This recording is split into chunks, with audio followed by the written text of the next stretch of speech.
Okay, Assalamualaikum warahmatullahi wabarakatuh. So, macam yang korang tengok kat depan ni, tajuk korang yang akan ana bentang tajuk Kerajaan Melaka. So, still subjek PKS, bukan subjek sejarah. Tapi memang apa yang korang akan tahu daripada tajuk Kerajaan Melaka ni, ana akan cakap pasal uh, macam mana Islam tu datang Melaka, apa kesan Islam tu sendiri datang kat Melaka tu kan, apa efek dia kan. Lepas tu pengasas dia, lepas tu banyak lagi lah nanti kita go through satu-satu. Tapi itulah nak cakapnya mula-mula minta maaf lah slide tak cantik mana pun sebab memang last minute punya slide. Tak cantik macam Uzma punya kan. Tapi apa yang penting kita nak tengok dia punya isi kan. So kita tengok isi dia je lah. Okay. Melaka ialah empire. Empire terpenting dari segi ada dua. Satu pentadbiran Islam dengan satu lagi perdagangan antara Nusantara abad ke-15. Ini anak tak cerita panjang sebab nanti kita akan go through lebih dalam lah. Tapi yang pasti kita akan tahulah daripada dua segi tu. Lepas tu kita akan cakap pasal Parameswara. Ni muka dia. So Parameswara, dia ialah orang yang asaskan kerajaan Melaka. Macam kita tahu cerita pasal yang anjing kena tendang kijang tu kan. So dia duduk bawah pokok Melaka lah. Tu semua kita tak nak cerita panjang tapi boleh tengok kat Google atau YouTube sendiri Okay, teruskan. So bila Islam datang, jadi lepas dia masuk Islam, dia tukar dia punya gelaran tu jadi Megat Iskandar Shah. Tu nama Islam dia lah. Jadi Melaka ni diperintah selama 102 tahun oleh 8 orang sultan.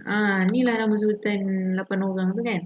Okay, macam kita tengok ni yang first dia lah Raja Parameswara Shah ni kan. Megat Iskandar Shah ni lah. Jadi macam kita tengok Shah ni tak tahulah ni mungkin dia punya keturunan dia wallahualam, tapi fun fact info menarik Okay, nombor 4 ni tak ingat. Sultan Ibrahim ni kot. Dia tak sempat ditabalkan sebagai sultan sebab dia kena bunuh. Bunuh dengan siapa tu tak pasti tapi nombor 4 dia kena bunuh lah. And then yang nombor 8 ni Sultan Mahmud Shah ni dia kenapa tak ada tak ada sultan yang ke-9 ke-10 sebab nak katanya dia last memerintah disebabkan time tu Portugis datang serang Melaka. So mungkin dia punya pemerintahan dia ataupun kuasa dia sebagai sultan tu diturunkan. Tak pasti macam mana. Okay. So lepas ni kita akan tengok pasal struktur pemerintahan. Okay, struktur pemerintahan Melaka ni dia amalkan sistem pemerintahan yang kemas dengan sistematik. Macam yang kita tengok kat sini kan.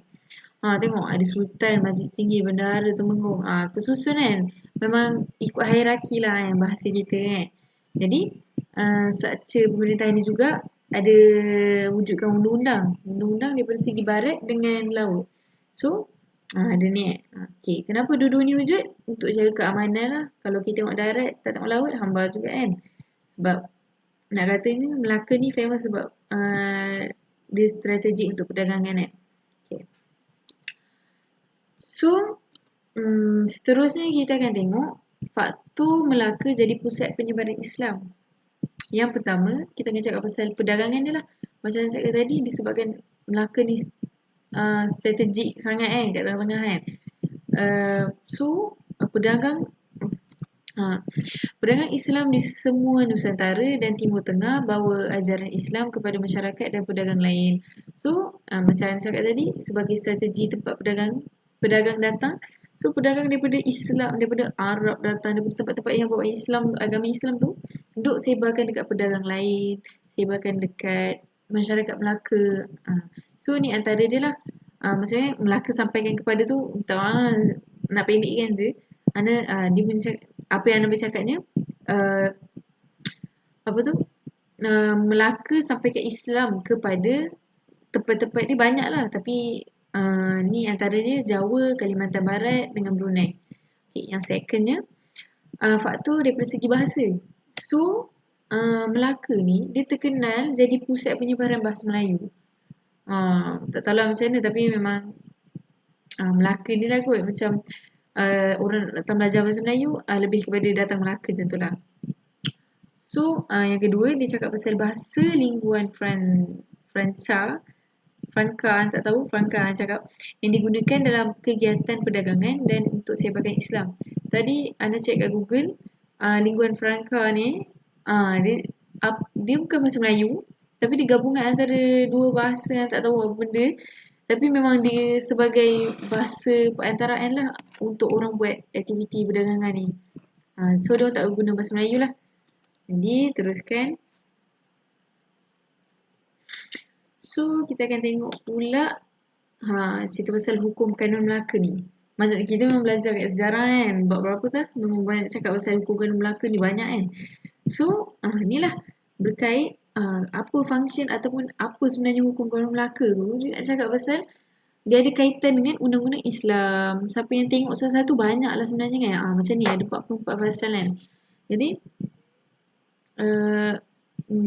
nama lain untuk hukum kanun Melaka ni kita boleh panggil dia Undang-Undang Barat. So kalau ada dua nama lah. So macam saya cakap tadi dia ada 44 pasal kan. Ni antaranya lah tanggungjawab raja dengan para pembesar, pantang larang kalangan masyarakat, ada yang bab kahwin, ada yang bab muamalat, bab banyak lagi lah bab keluarga kan. Dia lebih kepada Islam lah. So teruskan. So kita akan cakap pasal peranan Melaka dalam sebarkan Islam dekat Nusantara. Okay. Macam mana? Melaka ditubuhkan institusi pengajian Islam yang ajar ilmu Islam kepada rakyat. Macam ni lah, tasawuf lah, syariah. Benda-benda ni yang diorang tekankan dalam penyebaran Islam diorang. Macam ni? Macam kita tahu. Okay, tak pergi tekan dulu macam ni. Adakan hubungan diplomatik dengan negeri jajahan taklukan untuk pastikan kestabilan. Adakan hubungan diplomatik dengan kuasa besar lain. Okay. So nak katanya tubuhkan institusi tu. Macam kita pernah belajar dekat buku sejarah form 4 yang cakap pasal tak ingat lah sejarah form apa. Nak katanya Melaka ni diorang jadikan rumah sultan tu sendiri sebagai tempat diorang ajar buat kelas agama, diorang bina pondok untuk sebarkan Islam tu sendirilah. So, yang kedua, adakan hubungan diplomatik dengan negeri jajahan talukan untuk pastikan kestabilan. Dia buat hubungan dengan negeri-negeri lain lah untuk buat kestabilan itu sendiri. Lepas tu yang ketiga, dia adakan hubungan diplomatik dengan kuasa besar lain tu. Ni contoh dia lah. Macam dia buat hubungan diplomatik dengan China untuk dapatkan perlindungan ketenteraan kalau kena serangan musuh. Sebab macam kita tahu kan, China kan kuasa dia besar kan. So friendly lah bila kita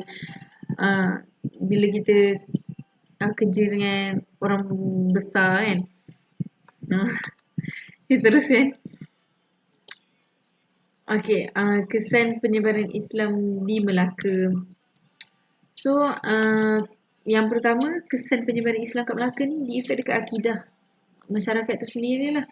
So, disebabkan tersebarnya Islam, so ramailah masuk. Ramailah masuk Islam kan. Islam masyarakat Melayu kan. So, yang kedua daripada segi politik. Kalau politik pula, pemerintahan ikut lunas pemerintahan Islam. Simpelnya nak katanya, pemerintahan kat Melaka sendiri ikut pemerintahan Islam. Ikut hierarki tu lah rasanya. Yang ketiga, cakap pasal ekonomi. So, Islam datang menyebabkan dia jadi tempat tumpuan Arab Islam. So, itulah taraf kemajuan Melaka tu naik disebabkan dia jadi tempat penyebaran, jadi tempat tumpuan Arab Islam dengan Nusantara lain. Yang keempat, pendidikan. Ini lah macam mana cakap, istana Melaka jadi tempat ajar Islam dan tulisan Jawi diperkenalkan. Okay, siapa yang pernah pergi Terengganu, tengok dekat ada satu jalan tu, ada satu roundabout tu, dia akan letak batu surat. Dia akan letak batu surat lah. Dan siapa yang akan nampak, memang dulu, orang zaman dulu kan guna tulisan Jawi kan. So, bila datang Islam kat Melaka ni, tulisan Jawi pun diperkenalkan. So, okay. Ni dah sampai akhir dah ni. Okay. Anak akan cakap pasal faktor kejatuhan kerajaan Islam lah. Kenapa, macam mana kerajaan Islam tu boleh jatuh kan. Tak adalah selamanya bangkit pun. Tapi memang akan jatuh lah satu benda tu kan. Jadi dia ada dua faktor. Satu dalaman dengan luaran. Okay. Kalau dari segi dalaman, berlakunya perebutan kuasa antara Raja Kasim dengan Raja Ibrahim. Okay, Raja Ibrahim tadi tu nombor 4 tu kan? Saya tak tahu lah Raja Kasim tu siapa.